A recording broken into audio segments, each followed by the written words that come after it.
অন্নপূর্ণা ভান্ডার নিয়ে এই মুহূর্তের সবচাইতে বড় খবর আপনাদের জানাবো। আজকে কলকাতা ইন্ডোর স্টেডিয়ামে একটি সভা ছিল, যেই সভা থেকে আমাদের বাংলার মুখ্যমন্ত্রী সম্মানীয় শুভেন্দু অধিকারী মহাশয় জানিয়ে দিলেন আজকে 1 জুন অনেক মা বোনদের অ্যাকাউন্টে কিন্তু অন্নপূর্ণা ভান্ডারের পয়সা কিন্তু ঢুকেছে।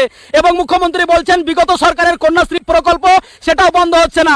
আরো কি কি সরকারের পক্ষ থেকে জানানো হলো, অনেক বড় ভিডিও, যদিও আমরা সংক্ষিপ্তে আপনাদের সম্মুখে নিয়ে এসেছি, আপনারা ভিডিওটি দেখে শেষ করবেন। আজকে আমরা 1,60,00,000 যে আবেদনকারী, তার মধ্যে 26 লক্ষ বাতিল হয়েছে ফর্ম।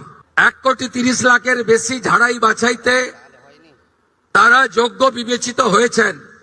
আমরা বেলা 1টার সময় আজকে টাকা ট্রান্সফার করলাম 1,09,92,378 জনকে।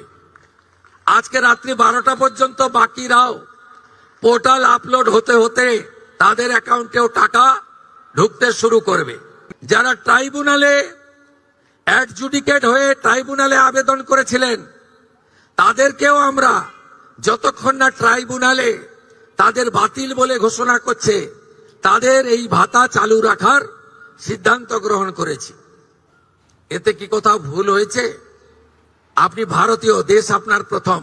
আপনি অবাক হয়ে যাবেন, এই 2 কোটির মধ্যে 10 লক্ষ পুরুষ বেরিয়েছে। বলুন আমার মা বোনেরা, দিদিরা, লক্ষ্মীর ভান্ডারের নামের টাকা কি পুরুষের অ্যাকাউন্টে যাওয়া উচিত? তাই ঝাড়াই বাছাইয়ের প্রয়োজন ছিল। সমালোচনা হয়েছে 12 পৃষ্ঠার ফর্ম। অ্যাকচুয়ালি 4টে পৃষ্ঠা ছাড়া ফিল করা ছিল না। আর একবার আপনি ফিল করে দিয়েছেন, একেবারে পোর্টালে আপলোড হয়ে গেছে। শুধু এই স্কিম নয়, ভারত সরকার, পশ্চিমবঙ্গ সরকারের আরো অসংখ্য স্কিমে আপনি সুযোগ পাবেন। আপনাকে আর দ্বিতীয়বার ফর্ম ফিল করতে হবে না।